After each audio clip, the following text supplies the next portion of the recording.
My boyfriend is telling me to come outside, but he isn't there. My boyfriend works late hours, and when I know he's on his way to my house, I'll sit and wait for him in the kitchen to greet him. The main door is in front of me, while the back porch door is behind me. He tends to come through that one so my dog doesn't bark. He called me a few minutes ago and said he just left work and is on his way. So I did my normal routine and sat at the kitchen table scrolling on my phone until I got the "I'm outside" text. After a few minutes of scrolling, I heard his voice.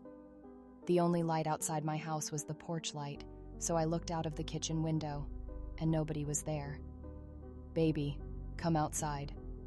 Normally his voice is reassuring and welcoming, but I had a terrible feeling and decided to call his cell phone.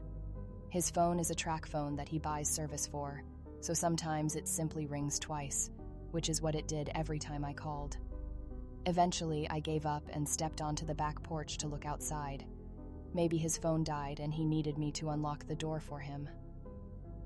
I could feel my heart drop when I remembered the door was unlocked.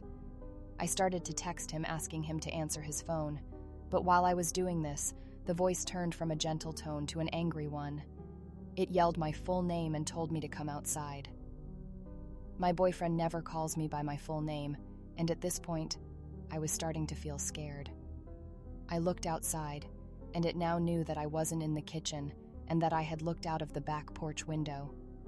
I called him again. After what felt like hours, he answered in a concerned way, apologizing because his phone was on vibrate and not working. "Why are you telling me to come outside?" Those were the first words I said. There was an immediate silence over the line. "What do you mean?" "I'm just now on your road." He sounded worried, but I could tell he thought I was pranking him. The voice was getting angrier by the second. It cussed at me and eventually started banging on the door.